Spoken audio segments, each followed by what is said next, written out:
Olá, viva, boa tarde, já está no ar o África Hoje. Acompanhe a seguir as notícias que trazemos sobre o nosso continente.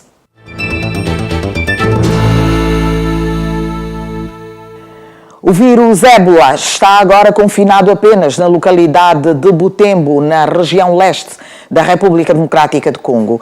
A doença fez mais de 500 mortos em 6 meses e os esforços das autoridades da RDC e da Organização Mundial da Saúde evitaram a propagação da doença.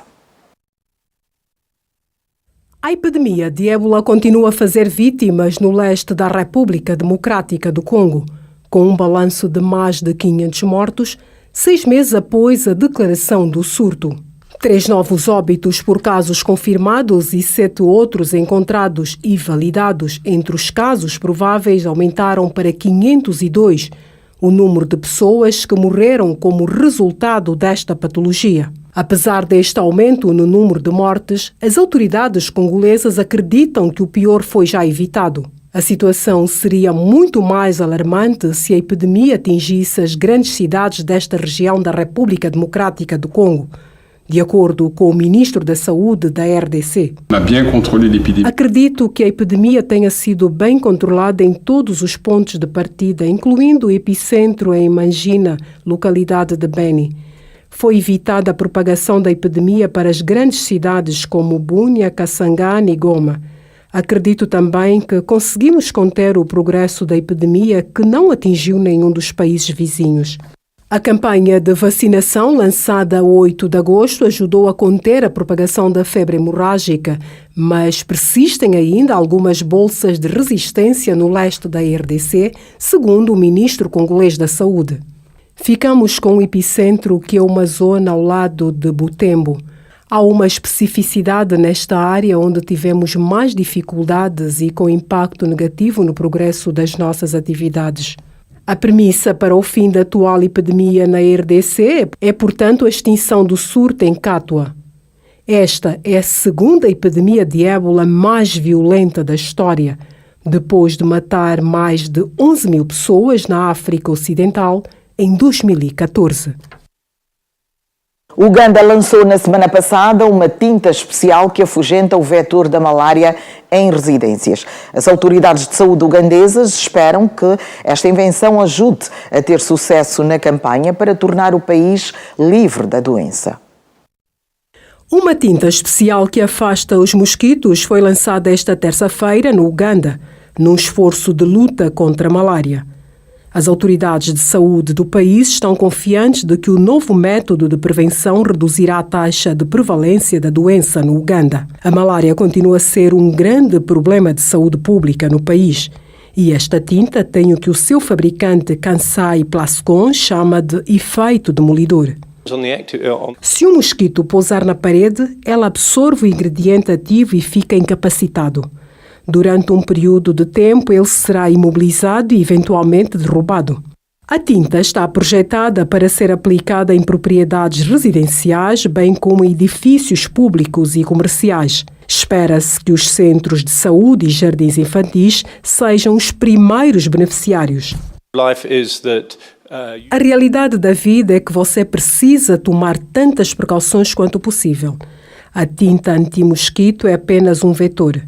O governo do Uganda recomenda o uso de mosquiteiros, obviamente, e também a pulverização sempre que possível. Portanto, acho que é apenas uma forma global de se fazer o melhor trabalho para restringir a incidência da malária. As autoridades de saúde ugandesas esperam que a nova intervenção os ajude a ter sucesso na campanha para tornar o país livre da malária. A maioria das pessoas admitidas nos hospitais não dorme debaixo dos mosquiteiros. Por isso, vamos garantir que os nossos hospitais sejam pintados com esta tinta repelente de mosquitos, para que possamos evitar o desafio do roubo das redes mosquiteiras. De acordo com o Ministério da Saúde do Uganda, a prevalência da malária caiu de 42% em 2009 para o nível atual de 19%. Graças ao uso de mosquiteiros e à pulverização interna. Agora, as autoridades esperam que a nova tinta anti-mosquito possa ajudar a eliminar a malária de uma vez por todas.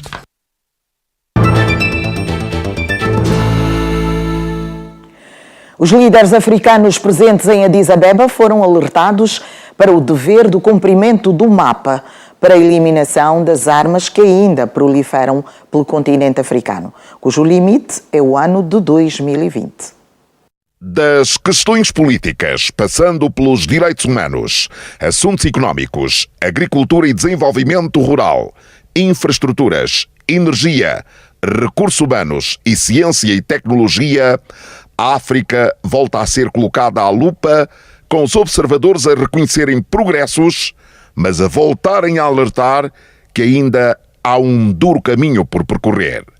Caminho que passa pela criação de condições para que se previna a fuga diária de milhares de africanos do continente com os riscos que todos já conhecemos. Aliás, 2019 foi declarado pelos chefes de Estado e de governos como o ano dos refugiados, retornados e deslocados internos, rumo a soluções duradouras para o deslocamento forçado em África. Mas hoje questiona-se como atingir este objetivo se em África existem inúmeros conflitos. The African Union has invested more in conflict prevention if we are to reverse the worrying trend of forced displacement on our continent. In this regard, I want us to discuss about 5 strategies which we think are more important to consider going forward. Firstly, the African Union working together with its member states, regional economic communities and international humanitarian and development partners needs to visit much more in early warning.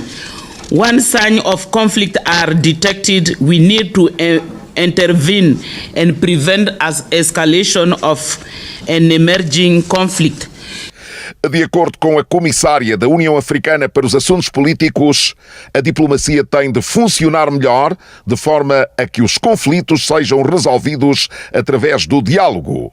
Samat Minata encorajou os líderes africanos para que ratifiquem e coloquem em prática todos os instrumentos legais em matéria de assistência humanitária, incluindo a Convenção da União Africana sobre os Refugiados. E foi muito mais longe. Disse ser importante que se coloque em prática o mapa africano para silenciar as armas até 2020. A estratégia passa finalmente pela criação de uma agência de ajuda humanitária africana que serviria africanos e fosse gerida pelos africanos. A diplomata pediu a mídia para que participe desta estratégia e deixou um recado àqueles que estão sempre de mãos estendidas para que os outros venham resolver os seus problemas internos. If we are not careful, partner will interfere in our internal matters, but is not partner. We are part of the problem as Africa. Why a partner can come to me and say, okay, I will support you, I will give you money. When you are elected, I will give you mines. No. We can do the job in Africa. We are part of the problem also. If there is no, I used to say last year, if there is no corruption, we be without people corrupting and also taking money from, and we should work together and mobilize fund internally. Yesterday, I appealed to member states to finance ourselves the situation of refugees. We cannot say every day, give me, give me, give me. We can work together as Africa. We can do something. Esta é a África hoje, com os líderes reunidos para tentar uma vez mais deixar de fazer parte de um continente tão rico em recursos minerais, mas tão pobre em infraestruturas, gestão, energia, pouco atrativo ao investimento e cheio de conflitos internos, e que vê todos os dias os seus filhos arriscarem as suas vidas para encontrar esperança em outros continentes. E agora vamos até o Sudão do Sul, onde foram já estabelecidos os 25 locais onde vão ser acantonadas as tropas rebeldes, tendo em vista a formação de um exército nacional único no quadro do novo acordo de paz assinado pelo governo. O acordo de paz do Sudão do Sul ditava que os ex-partidos em guerra precisam unificar as suas forças armadas antes que um governo de unidade possa ser formado. Os antigos grupos políticos e armados rivais do Sudão do Sul têm apenas 3 meses para unificar as suas forças armadas, sob os termos do novo acordo de paz para o país. O presidente Salva Kiir e o seu principal adversário, o ex-vice-presidente e líder rebelde Riek Machar, assinaram um acordo em Addis Abeba, capital da Etiópia, em setembro do ano passado. O principal grupo de oposição do Sudão do Sul disse estar satisfeito com o passo positivo em direção à unificação de forças, depois que os parceiros da paz concordaram em estabelecer 25 locais de acantonamento para todas as partes em conflito.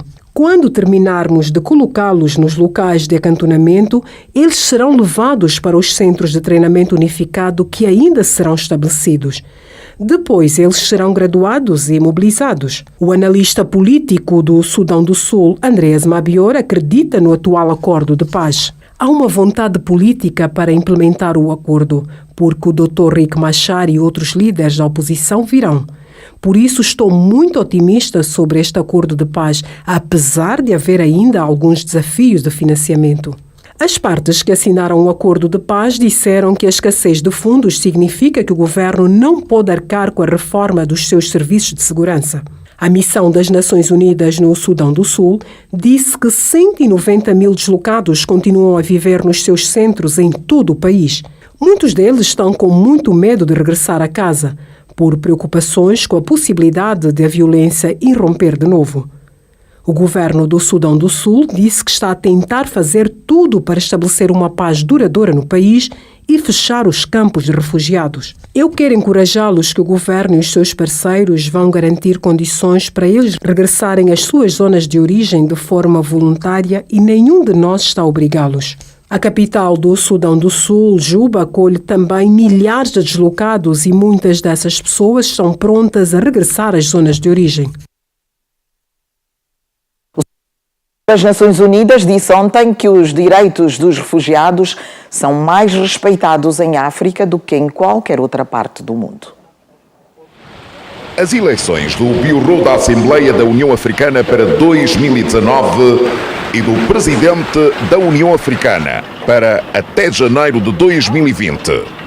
A foto de família e a inauguração da estátua do primeiro imperador etíope, Haile Selassie, antecederam 2 dos principais discursos desta cimeira. A do ex e do atual presidente da União Africana. Mas antes vieram outros contributos e inquietações. A primeira foi de Bill Gates. Os líderes africanos devem investir mais no capital humano. E a África de 2063 terá muitas coisas boas, comboios de alta velocidade, programas espaciais, universidades online, estradas, todas as infraestruturas. E é uma visão fantástica com muita esperança e creio que seja execuível. Mas como? Quais são os elementos fulcrais? Obviamente, há aspectos físicos, como infraestrutura, rede de telecomunicações. Mas penso que os elementos cruciais serão essencialmente o talento humano, as pessoas que vão produzir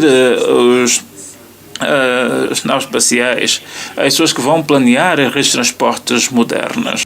Não existe algo que une todos os africanos que não seja o futebol. Gianni Infantini, presidente da FIFA, disse que o organismo que dirige tem dado uma atenção especial à África e mostrou números de como era a FIFA até a sua chegada em relação à África.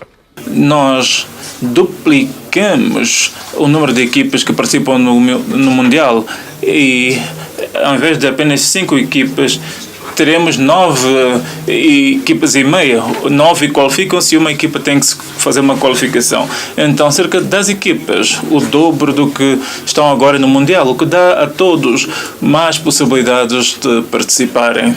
A África alberga hoje cerca de 1/3 dos refugiados do mundo e deslocados. O secretário-geral das Nações Unidas disse que, apesar dos enormes desafios de segurança, dos problemas económicos e sociais.